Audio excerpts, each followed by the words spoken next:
നമസ്കാരം. Big boss season 7 ഏറ്റവും പുതിയ വിശേഷങ്ങളിലേക്ക്.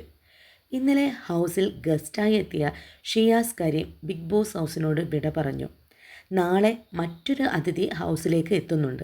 ഹൗസിനകത്തെ കാര്യങ്ങൾ ചോദിച്ചപ്പോൾ ഹൗസിനകത്ത് ആർക്കും ഒരു അച്ചടക്കമില്ല, അവിടുത്തെ ക്യാപ്റ്റനെ പോലും ഒരു ബഹുമാനമില്ലാത്ത രീതിയിലാണ് പെരുമാറുന്നത്, ചെറിയ കാര്യങ്ങൾക്ക് പോലും വഴക്കിടുന്നു എന്ന് ഷിയാസ് പറഞ്ഞു. അനുമോളുടെ പാവയെ എടുത്തു കളഞ്ഞതിനുള്ള കാരണമായി ഷിയാസ് പറഞ്ഞത്, അനുമോൾ പാവയിൽ ഒതുങ്ങിപ്പോകുമെന്ന തോന്നലിൽ പെട്ടെന്ന് തോന്നി അതെടുത്തു കളയാൻ. ഇല്ലാതെയായാൽ അവൾ ചിലപ്പോൾ കുറച്ചുകൂടെ സ്ട്രോങ് ആയി കളിക്കും, അതിന് വേണ്ടിയിട്ടാണ് ഞാനത് ചെയ്തത്. ചിലപ്പോൾ എനിക്ക് തോന്നാറുണ്ട് പാവ ഒരു കണ്ടസ്റ്റൻ്റ് ആണോ എന്ന്.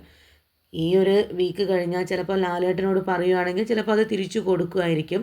എന്നാലും അത്രയും ദിവസം അവൾ ഒറ്റയ്ക്കിരുന്ന് സ്ട്രോങ് ആവട്ടെ എന്നാണ് ഷിയാസ് പറഞ്ഞത്. അനുമോൾക്ക് ഹൗസിൽ അനീഷും ഷാനവാസും ജിഷിനുമാണ് ചെറിയ രീതിയിലെങ്കിലും പിന്തുണ നൽകുന്നത്.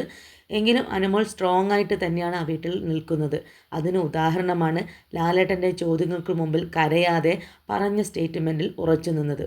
അനീഷും അനുമോളുമാണ് ആ ഹൗസിലെ ഈ നിലവിലുള്ള മികച്ച ഗെയിമർ എന്നുകൂടെ ഷിയാസ് കൂട്ടിച്ചേർത്തു. അച്ചടക്കത്തിൻ്റെ കാര്യത്തിൽ ഒന്നുകൂടെ ശ്രദ്ധിച്ചു കഴിഞ്ഞാൽ അവിടെയുള്ള എല്ലാ മത്സരാർത്ഥികളും മികച്ചവർ തന്നെയാണ്.